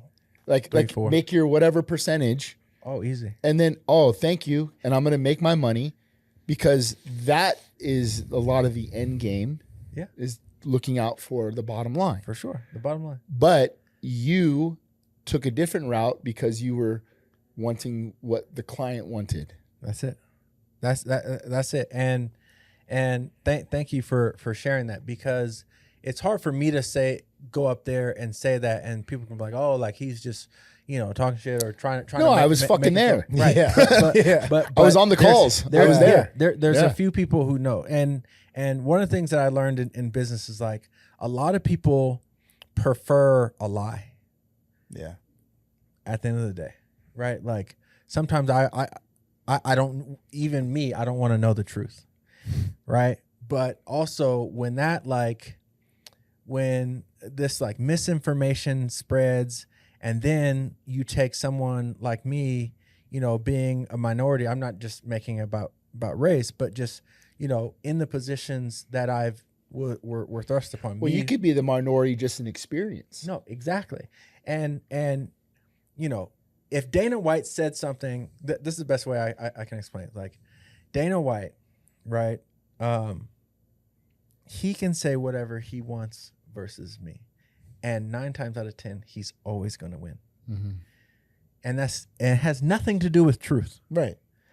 You know what I mean? It's because the perception of whether it be power or whether it be, influence Position. or whether it be position. Well, 8 million is more than 30 million according to him. So, Hey, that's I'm cool with Dana now. Yeah. Like Me at too. least I'm fine. I'd Just like saying. to think so. Yeah. My thing with Dana, just sidebar real quick, is like, we had our public spats, which I didn't try to make public, right? I got called out and I defended myself. But like, I look at things as I'm still an athlete. Like I'm competitive. Right. Business is a sport. Business is competition. Which I think he would, of all people, respect that. Right. But here's where I think it's a little different. I'm like, sometimes I'm like, does he understand that? I don't know if he played sports or anything like that. But to me, I'm just like, look, win or lose. Respect. GG's. Respect. GG's. Yeah. You know what I mean? As Knox would say. Yeah. Because for me, it's like, I'm okay going up against a giant. Yeah. I'd rather go up against a giant and lose or whatever and have my integrity and dignity rather than like folding. And I feel like, again, mistakes of managers, like they just get rolled on. Right. A lot of people get rolled on, but no one wants the truth about it. No Right. one wants to talk about that. And it's not about exposing the managers or whatever. It's about exposing the issues that I think can actually benefit the sport as a whole, right? Like at the end of the day, it's like these fighters put their lives on the line. At the end of the day, they have families, they have careers. Like me, I came into the space again, like new and fresh, but I'm learning from these big agents and seeing their clients be set up for life. I wanted to see athletes, and still to this day, anyone that I work with, be set up for life. And the way that you do that is try to position yourself in a way that can last longer than what your body may say. Well, all you're trying to do is take the mold of what people did ahead of us or do it better than us to an industry that wants to be the NFL and NBA and MLB, but doesn't want to do it to the degree of as long as we're not giving enough power or whatever to this next individual. Think about it like this. Do you think Dana White is taking less money for a broadcast deal? Yeah, no. Right? Like, I mean, people forget, like, he was Tito Ortiz's manager, right? Yeah, I remember. Okay. Yeah. And I saw him tell a story in which he cussed out the owners of UFC right at the time. It was like, no, we're not accepting that deal. And then that's when they were like, we're broke. He was doing the same thing. What's that saying? It ain't fun when the rabbit got the gun. Right. You know what I mean? He was doing the same thing. Because when you know what you have, or if you believe and like, you're not going to undervalue yourself. Sure. I think fighters undervalue themselves. They do. And they buy into the the antics and the culture. The culture. Oh, it's normal. Yeah. It's normal to come in and fight 10-10. No, it's not, bro. Like, it's not normal to make, less than 20% overall share of revenue, right? Like, and a lot of people are going to say, hey, don't expose this, but it's like, it's just the truth. I'm a big fan of UFC. I respect Dana and what he's built, and Hunter and all those guys. You know what I mean? But it's like, don't tell me to be the guy that is like, don't say this. Like, no, like, because you guys aren't on that side taking shitty deals. Sure. Yeah. Right? It's like, they're trying to get the best sponsorships. They're trying to get the best broadcast deals. They're out there doing business. So why fault the fighter or anyone else trying to do the same thing? Do the same thing. Yeah. That's been my only case. I'm like, hey, do you know, right, that you can get paid, by grabbing other sponsors, right? Or do you know you're worth, like, hey, sponsorship, right? This is a good case. Francis, right, had a sponsor willing to pay him 7 figures. Coinbase. Coinbase. There we go. I love it. He said it, right? Crypto.com, become that sponsor. So do I talk to Crypto.com? Absolutely. Right? But again, I came from the sponsorship world. Guess how much money they get from Crypto.com? Right? Probably, millions. 8 figures. Right? 9 figures, yeah. They do a great job. So out of that sponsorship, there's a pool, a bank of money that goes to the fighters that is then distributed to the fighters based on appearances or whatever. But I always looked at that as like, okay, cool. This is nice to get the crumbs, but I know how much you guys are making. Right. So all I want is something fair and reasonable for my client. Mm-hmm. Right. But then people get up in arms about it because it's like, oh no, because no one else complains. It's not complaining. It's just what's right. Good business. It's just good business because you do good business. I'm doing good business on behalf of my client. Yeah, what's the difference? Yeah. So like I was made, this villain in the industry. I was, it was a lot, man, going through it. But at the end of the day, I'm glad I handled everything. I would do the same thing over. Yeah. No, you mean you and I have had long conversations, nights, sleepless nights of a lot of these roller coaster rides. Yeah, man. And trying to navigate this industry as best we can, but and do it fairly and do it cleanly. Like none of us wanted any drama.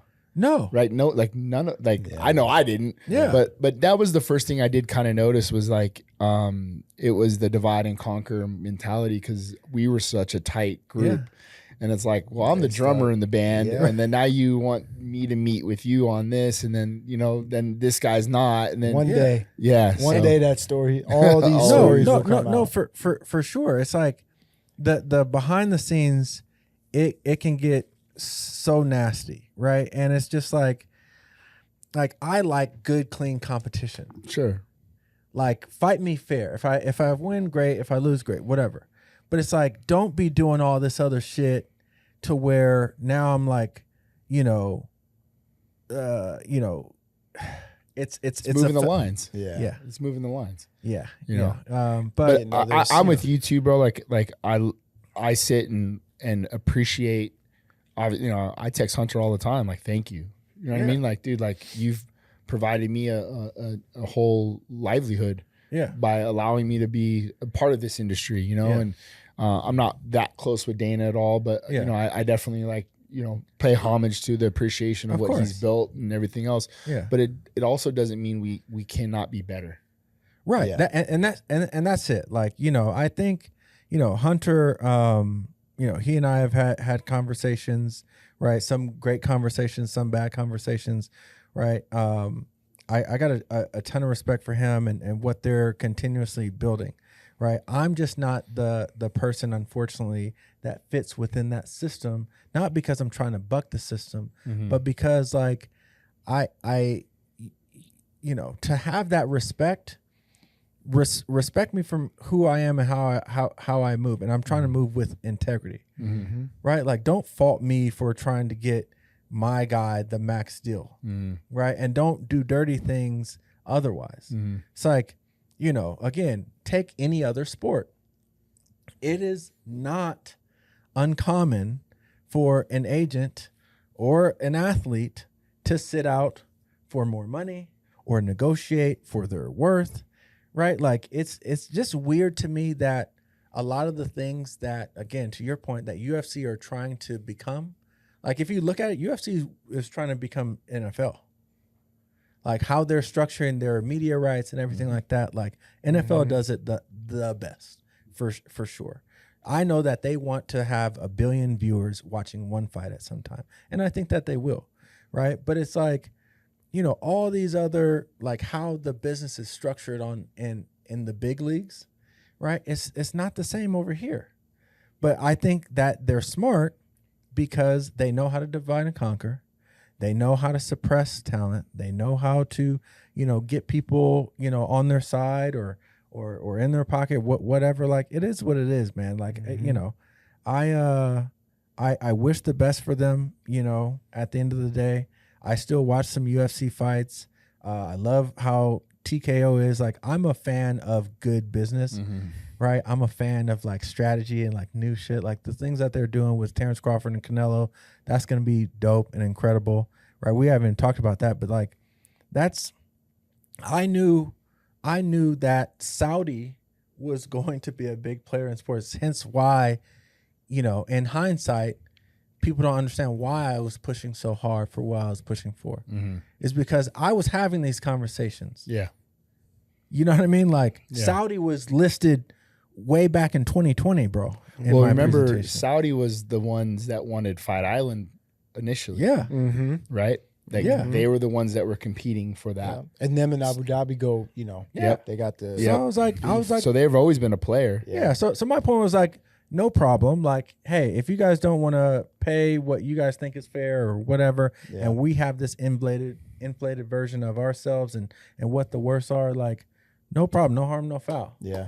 Right? We'll go elsewhere and we'll see what the market says. And now, now they're in cahoots with the same people that we did. Yep. Weird how that works. So anyhow. Oh man, it's been a journey. I'm sure we could go another, I think we've already been going an hour and a half. Yeah. But we'll have to do a part 2 of this at some point, I'm sure. Yeah, sorry we're talking so much, but I get what are you sorry for? Yeah, I get kind of fired up. Yeah, don't be sorry at all. But yeah, it's good to rehash this and chat. I think can we get into some of the Saudi stuff? Do we got time? Yeah.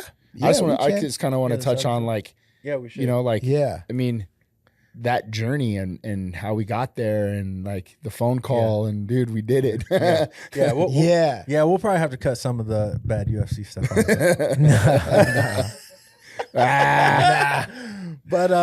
But so Saudi came about, for those who don't know, is, again, like, me, I take a spiritual approach and like manifestation. Like, you guys know, I was talking about that for so long, like years, bro. We were like back in the Stipe days. Yes, like years. And of course, everything has had to align. But I mean, from getting a question asked on Ariel Helwani, from him asking Tyson Fury about Francis on his show, that was me calling Ariel, hey, can you ask him, right? Yeah. From us going out there to be seen in London, yeah. Liverpool. Right? That was all like premeditated. Yeah.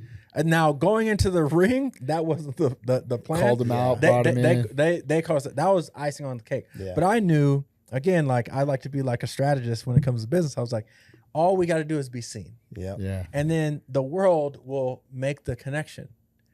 Right? Mm-hmm. Like it's kind of easy when you think about it in that way. So the world just made the connection, and then the icing on the cake was like they brought him in, they did the face off, and that was what kind of started.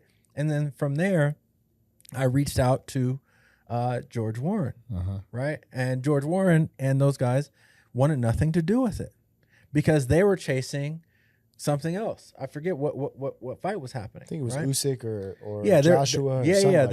They're chasing other stuff. Again, MMA is like a small font, even to boxing, right? It's like Francis, bro. Like, no thanks, right? But I said, hey, if you think about it like this, you guys have nothing to lose, right? And in the interim, because Tyson Fury's brand value and media exposure is going down, like, why not? Because I think like someone had lost, someone had got injured, and like everyone was kind of like at a standstill. So the fights that they wanted to make didn't happen. Again, like I'm like, man, this is my prayers working. This is like my manifestation working. I'm like, this is like the time to do it. And Francis and I were in the Peninsula Hotel in Beverly Hills, and we spoke to George. That went great. Had some more conversations, but the overall thing was that I think sold it was like, hey, you guys got to look at it as, what a great opportunity you guys have to really show that Tyson Fury, right, is the baddest man on the planet, right? Because we think we got him. Brilliant. Like pump the ego a little bit. Yeah. Oh, dude. Right. Yeah, like, 100%. Like, he's the baddest motherfucker. It's easy for you, right? Yeah, like you're and we'll come to you. Yeah. You ain't got to come to us. We'll come to you. Like no problem. But I got to give a shout out to, because again, I've tried so many ways, like, and you'll hear like people say, oh, everyone knows somebody from Saudi. But it's like, no, you got to know like certain people. Right. And I didn't know those certain people, but I am very resourceful. I found the guy who is working on behalf of a very famous soccer player, and he worked with him. He had relationships out there. So I said, hey, bro, this is what we're trying to do, right? We should all go out there. I think I was having the baby at the time, so I couldn't go, but he took Francis out there. That was, again, kind of a London kind of strategy. It was like, just get him out there, right? Then you see the picture of Cristiano Ronaldo, right? And I got a call from Francis like, hey, okay, I met the guy. This is the guy. Because everyone else was dealing with someone else on Saudi. Yeah. And that's kind of all it took. And I got to give a shout out to this gentleman by the name of Ryko. He actually, like he was very instrumental. Very instrumental on connecting the dots. There was meetings in New York. Francis had called me and Andrew, our business partner. They had made an offer. It was a terrible first offer. And then I ended up saying no, right? Because I'm like, it may not make sense, but we do want to do business with you guys, right? And I remember the guy flew out to LA to meet us, and then we negotiated it, and man, we just like hugged and high-fived because in my mind, I'm like, the dream is happening. Yeah. It's like manifesting itself. Because if we didn't get that Tyson Fury fight, bro, I would have had so much egg on my face. Fuck, dude. You know what I mean? Because it was like the John Jones stuff that went down, and like it had to be Tyson Fury. Yeah. Like it had to be Tyson Definitely. Fury. So we ended up getting that. And Saudi, for those of you who don't know, like Saudi's incredible. Like their operation is like next level, bro. Like they were like, okay, we're going to do a music video. They were going to do like they had Droga 5, which is one of the biggest like creative agencies. Like it was wild. Yeah. Ring coming up from The thing. The only thing that like shocked me is like, this is Saudi. Like you guys do so much money in business and they all operate off of WhatsApp. Yeah.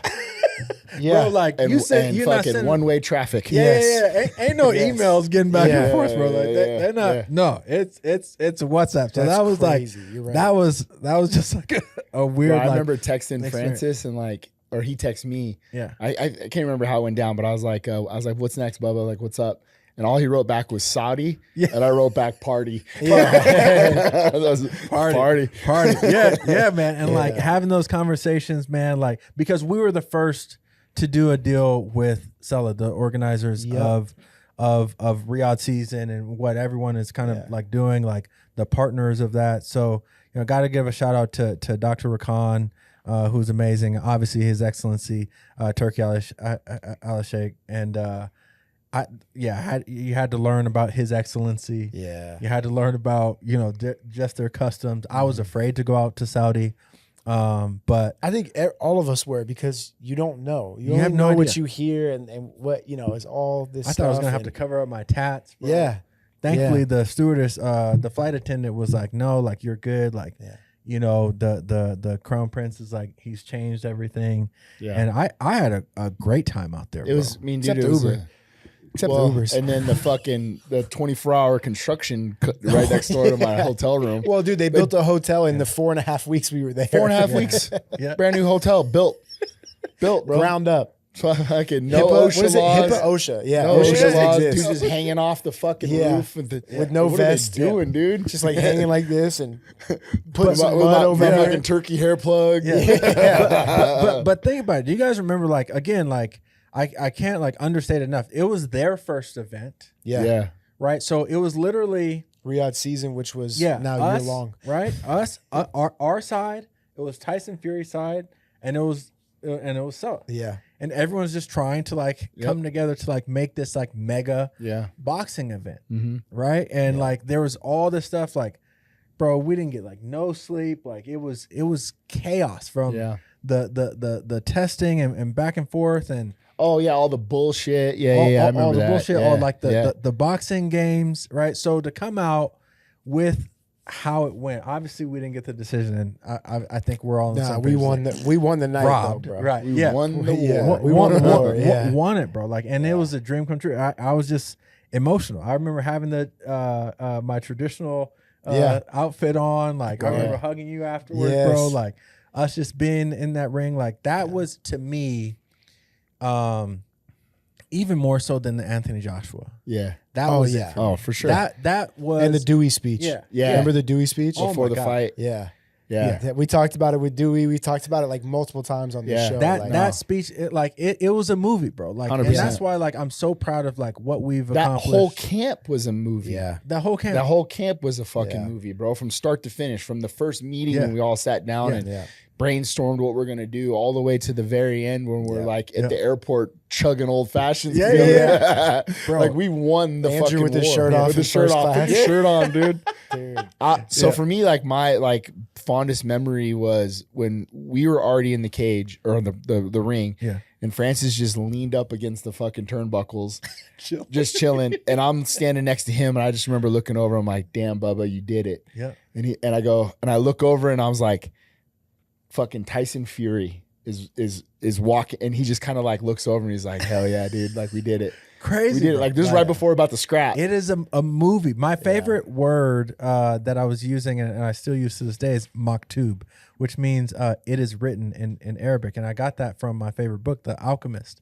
And like, I just felt like all the hard work that all of us put in, all the blood, sweat, and tears that all of us went through. Yep. And for it to culminate on that note, in spite of everyone trying to shut it down. Sure. everyone trying to shit on it. Sure. From media to fans to other fighters. Like, bro, it was us against the world. Like, that's what I said to Francis in round 5. Yeah. Going to in the Gone fight. I said, bro, this is it's already been written. Like, we've already won this fight. Like, this is your destiny. Yeah. That's it. I remember that, like feeling that, like 2-2 going into 5. I'm like, oh, bro, this is all you. Yeah. Like, look at this dude over here. He's fucking crying. His coach is yelling at him. We can't lose. I'm like, we're not going to lose. Yeah. You know, I remember that. It was like that feeling of it's already been written. Like your story's already been written. Like you know, so that's where I feel like, man, I had, you know, great times and bad times, but that will live on forever in my mind and heart. Of that's a grandkid special story. Time, in life, because again, I'm like, dang, like, you know, like who would have thought, you know, where does that happen? Yeah. It's a fucking movie. And I know we already touched on it, but you deserve so much credit for that, man, because you were talking about it in like 2020, 1920. Yeah. I remember we made the fight poster after Fury beat Wilder, and it was like Ngannou Fury. We Francis tweeted it right after that fight. Yeah. And I think he was getting ready to fight who was before Stipe? Second Stipe fight. Jairzinho? Yeah. So he was getting ready to fight Jairzinho, and all the comments were like, what the fuck? Like, are you crazy? Like, it's not going to happen, blah, blah, blah. So you deserve a ton of credit for that. You were the architect of it. And obviously Francis is the one that has to do the job in there and get it done. But you, Dewey, no one does it on their own, bro. So I just appreciate y'all. You had so many, like, you saw even more so like me, you know, crying, getting like upset, like scared because of what was going on, and we won't get into it. But like I love you forever for that. You know what I mean? Like, you're my brother. It was a lot that a lot of people won't understand, won't care to understand. But I'm glad to say that we made it on the other side of it. We were able to make history in my mind, right? Against all odds, and bro, like that was a storybook ending. You know I like that because like a lot of people will never understand, but I like that because it's ours. It's mine and yours. 100%. Right? Like I don't have to say much and you don't have to say much, but we've lived it, you know, and just, you know, those are the things that you and I always are going to miss the most. And you and I talk about this all the time is just the camaraderie, just the stories, you know, the fucking push-up challenge, the fucking Madden games. What was the... bring Sally up. Yeah, bring Sally up. Push-up challenges. And the old fashions, bro. Yeah, the old fashions. Me and you sitting in the COVID hotel.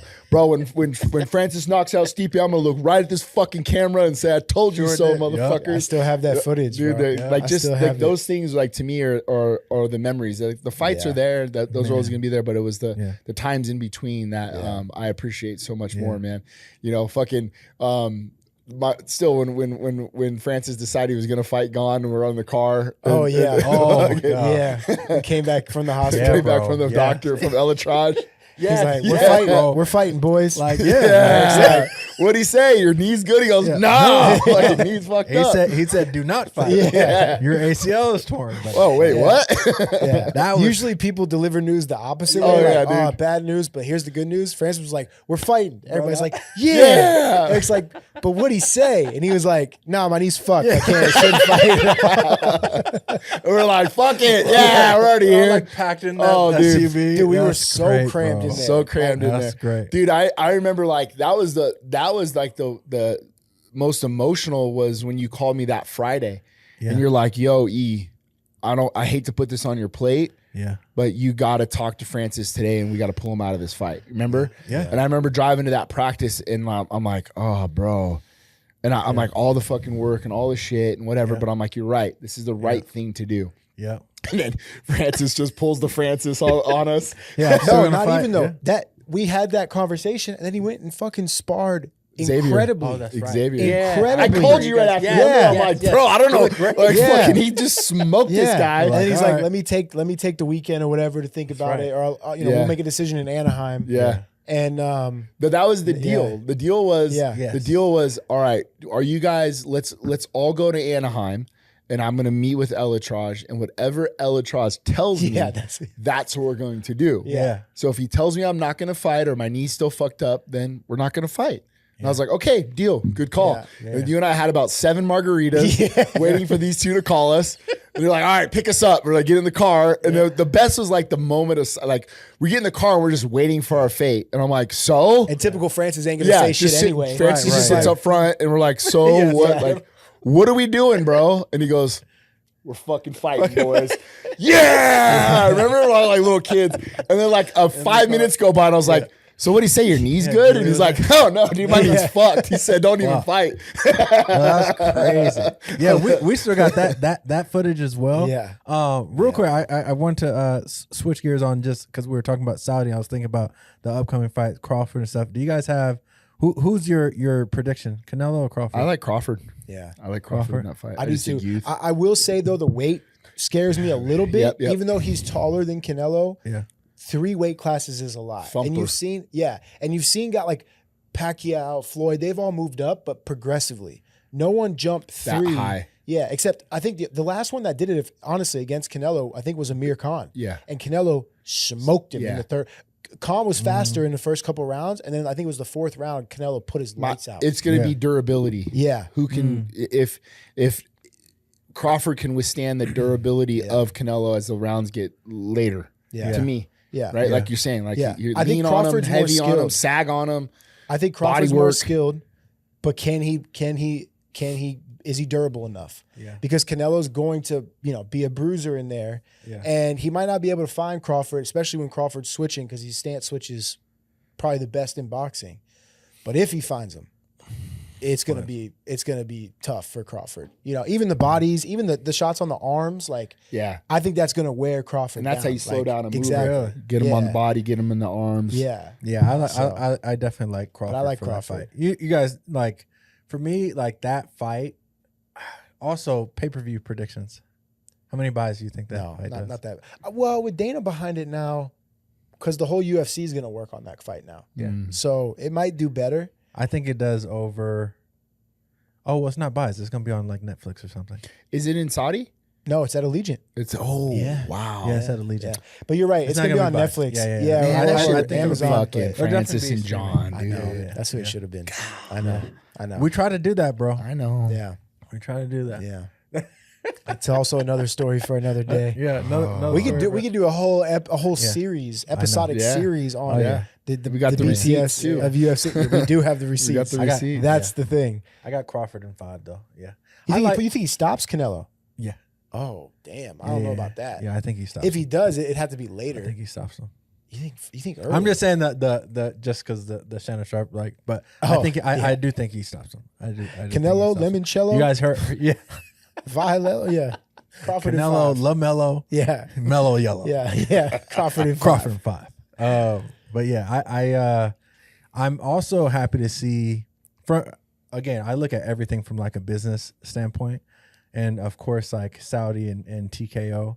But what I would like to see next is like some of these fighters get into more like ownership roles. I think the only thing, that separates the Conor McGregors from these other guys is I think business IQ. Yeah. Business. The business. We talk about all the time. But making the right decision in business. A lot of these guys are investors, and but it's like I mean, what did he make off the Proper 12 deal, right? Exactly. Like, dude, that Crushed dude it. just crushed Half it. a billion. But went Crazy. all the way in. Like a lot of athletes, and this is why we preach business athletes all the time. Right. Like there's such a difference, right? Yeah. Like Conor not only invested in Proper 12 or did that deal, but he was pushing it more than anyone. Yeah. 100%. It was And a at lot of every press athletes don't like to conference. do that It was stuff. on the dais. It was at everything. While he was still the talk of the town, Yeah. he's holding the bottle up. Yep. He's pouring shots. Yep. He's fighting old dudes in a bar. Yeah. Like, what better way to promote your whiskey, Irish yeah. whiskey band than beat up an old dude at Yeah. a bar? Who do you guys think is in UFC is the other biggest big business athlete Dana White. Yeah. Well, outside of Conor? I don't think there they. is one. I don't really. I mean, for me, and him and I have talked about this at nauseum. I think that it should be Aspinall. I think that should be their next push because of character. The way he does fight, he's articulate. Yeah. He's Yeah, I like all those Aspinall. things. I like Aspinall a lot. I think that should be their next push. I think Sean O'Malley too. I think he's got a good brand to him. Yeah. I think Topuria is a worldwide type of star. From a business standpoint, though, maybe Poirier, because he's on the way out and he has the hot sauce. He has like a partnership with Todd Graham. But why invest in a guy that's on his way out? No. I'm not saying from the UFC. I'm just saying from a business, business a business athlete. Yeah. Someone that's kind of like Poirier. I think did a great job. Obviously, I got to shout out DC. Oh I think yeah, he did a great job in terms of like leveraging that. Sean O'Malley, I thought he was for sure going to be like that guy, but for some reason, and this is just my personal opinion, like I think he leaned too far into like the whole gimmicky too stuff. much. Yeah. And that's where I think he lost in like authenticity. Sure. Yeah. I'm interested to see, his kind of evolution, if you will.